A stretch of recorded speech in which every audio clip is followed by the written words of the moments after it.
You might have heard that quite a stir has been made about Black Panther being made into a white person. But it's not true, and it's a knee-jerk reaction from people who don't have the full context. But maybe that was the point? T'Challa doesn't have a main continuity solo series currently running, and is still very much black in the pages of the current Avengers by Jed MacKay.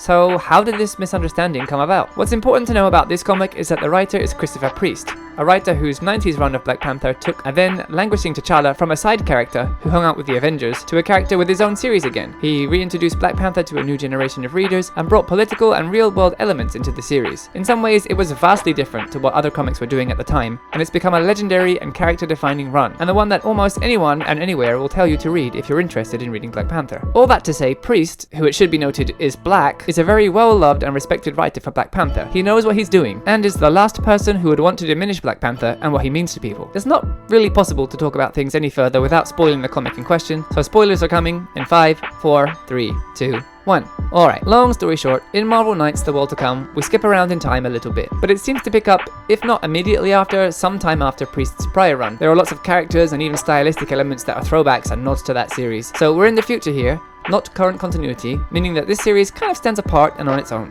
T'Challa is getting older and has no heir, and his mom is giving him a hard time about that. So he visits an old flame of his, and montage, they're together and she's pregnant. Interspersed with this are scenes of Black Panther fighting someone with a helmet on in a challenge to his rule. Eventually it's revealed that the man he's fighting for sovereignty of Wakanda is his son, Katoma, who kind of fakes T'Challa out, beats him with a stick, and knocks T'Challa down, proclaiming, "Wakanda is mine!" and then taking off his mask to reveal that he is a white man. There are a couple of things to note here though. In the further future parts of the story, which are actually the opening to issue 1, we do see someone, perhaps T'Challa, it's unclear, collapse on the throne. It's cleverly written that this person is never given a name, and is black, and so therefore cannot be Katoma. This happens after The World to Come, but we don't know yet what that actually means. T'Challa's fight with his son happens 8 years before The World to Come, so whatever ends up happening, a black person does end up retaking the throne. Also worth noting is that during the fight, the priests comment that Katoma uses a weapon, which is not allowed, and that gives T'Challa 1 hour to rest before continuing the fight. Katoma doesn't listen, and continues to beat T'Challa anyway, which may render his claim to the throne invalid, or at least mean that this fight is yet to be resolved. Lastly, without going too deep into genealogy, the story is presented in a way that it's natural to assume that Katoma is T'Challa's wife's child, and we see her pregnant, but the time cuts mean that that is never confirmed. It's not totally impossible for them to have had a white baby, if his wife was mixed, but her family history isn't laid out for us to pick over. It is confirmed that the baby she is carrying is a boy, so it's fully possible that T'Challa has another son, and it could be him we saw collapsing in the opening moments. So there we are. No,